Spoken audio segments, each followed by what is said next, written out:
The whole class had you surrounded in 2 seconds flat when you walked through the door with crutches keeping you up and a cast on your leg. They all overwhelmed you with questions the second they saw you. You had only just gotten out of the hospital yesterday, so you had completely forgotten to tell any of them what happened. Over the weekend, you had been doing some training, trying to increase your speed. You weren't paying attention to where you were going, which was a big mistake. You had been near a small ledge, and without realizing, you ended up stepping back and lost your footing. You fell, landing on your left side, and now you have a broken leg. You were going to see a recovery girl at the end of the day, so that would help speed up the healing process.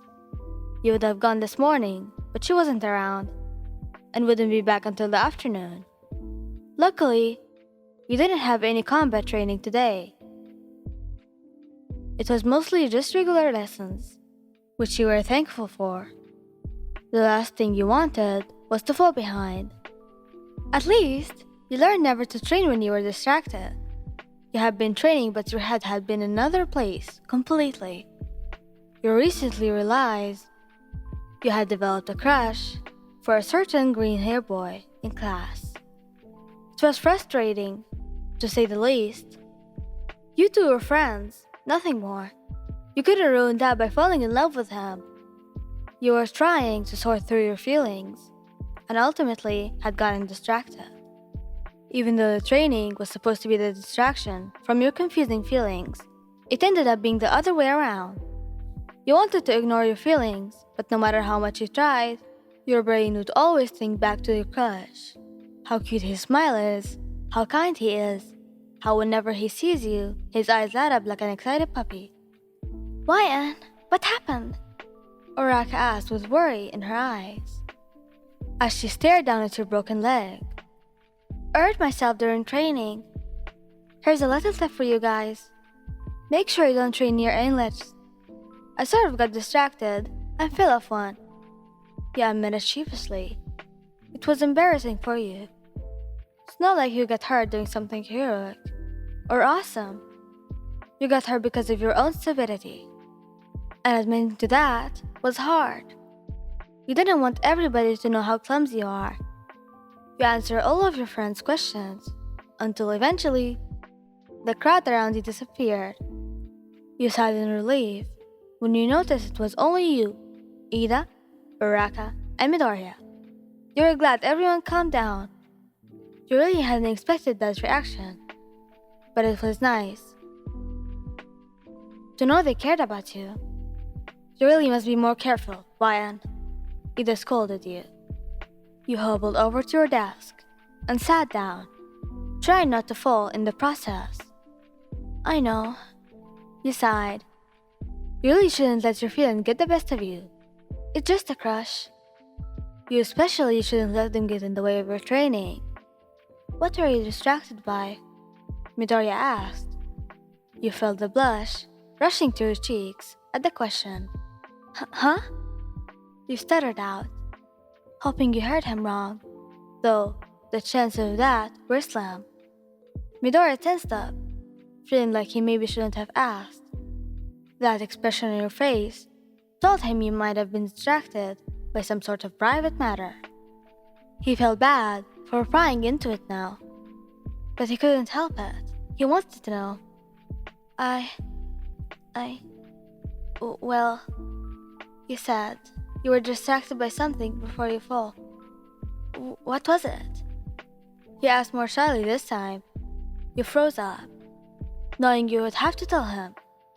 But you couldn't tell him, especially since he was the boy you had a crush on. You felt yourself turn redder, and you quickly snapped your head away. It's nothing." You answered too quickly for that to be true. "It doesn't seem like nothing." Sue piped in from behind you. "Are you not telling us something, Ryan?" She added. You couldn't be tenser if you tried. You really didn't know what to say. They probably already thought you were an idiot for falling off a ledge. Now you had to tell them it was because you were thinking about your secret crush. Not happening. Of course, they would tease you about it.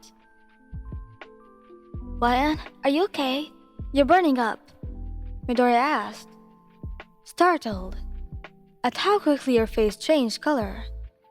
Araki leaned over to closely observe her face. For real, you're really red, Why, what's wrong? You shook your head, not wanting to say anything. You had a feeling you wouldn't be able to trust your voice right now. If she doesn't want to talk about it, we shouldn't force her to, Midori muttered, but it fell on deaf ears since most of the class are now surrounding you again. Most of them wanted to know what on earth could have distracted you to the point you fell off a ledge and broke your leg. Not to mention that the expression you had told them it really was something juicy. Luckily for you, Mr. Aizawa walked in before you could answer. You had successfully evaded their questions for now.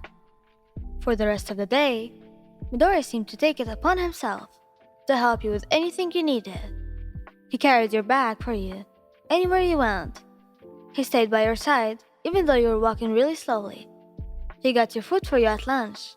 He helped you sit down and stand up since you couldn't currently bend your leg.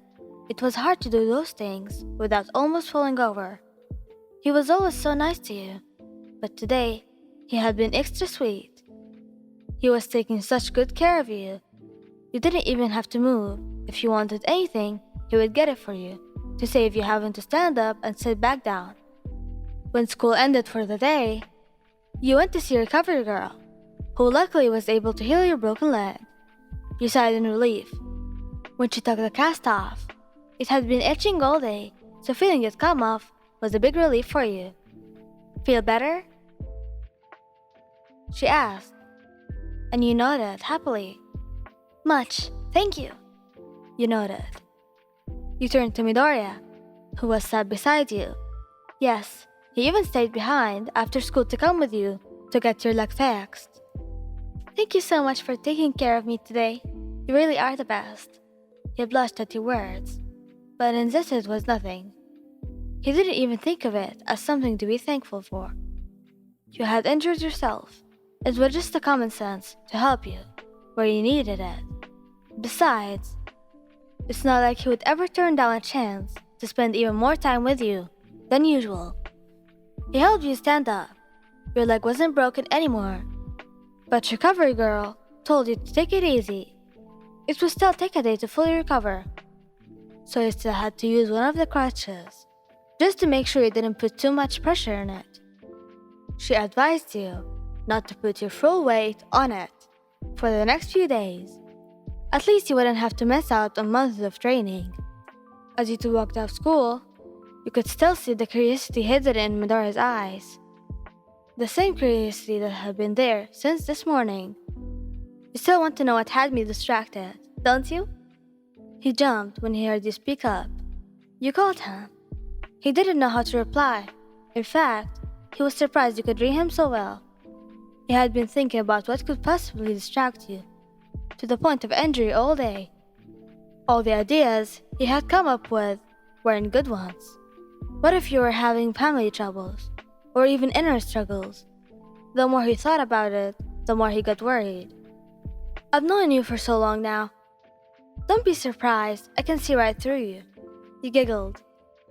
Midoriya stopped walking, and you turned back to look at him. It's just so unlike you to be distracted during training, even if it's in your free time. When you train, you always stay so focused and give it your all. I just can't imagine you being distracted and hurting yourself so badly. He looked up to meet your eyes. His big eyes filled to the brim with concern. I'm worried there's something bad going on that you're not telling anyone about. You looked down at the pavement, feeling guilty for worrying him. It's not bad. I know it's unlike me, but I promise it's not bad. I thought it might be at first, but I've decided it's not bad. It's a great thing. It's just a little scary, nothing more. You replied honestly. Midori raised an eyebrow at your confession. It was obvious he wanted to press on, but wasn't sure if he should. You sighed and spun around so you wouldn't have to face him. Don't worry, okay? If I was going through something bad, you would be the first person I'd go to. You always know how to make me smile after all. You turned your head and sent him a smile that could only be described as beautiful. I'm sure I'll tell you one day, just not yet. He only felt more confused, but at that moment, he couldn't deny the way you smiled in the sunlight, like that was just breathtaking. Your eyes closed, as your lips curled up softly, your hair blowing gently in the breeze, as the sunset's golden light framed your figure. You looked like some sort of angel. His heart squeezed in his chest. It made him completely forget about everything else. All his worry was gone. He trusted you. If he said it was okay, then he believed you. And he would wait patiently until the day you decide to tell him. Come on, let's get you home. He walked over to you and placed your arm around his shoulder for support. Huh? You don't have to walk me home. I'll be fine. He smiled at you, only just gathering up enough courage to shyly meet your beautiful eyes. I know, but this is the last time I'll be able to use your leg as an excuse to spend more time with you.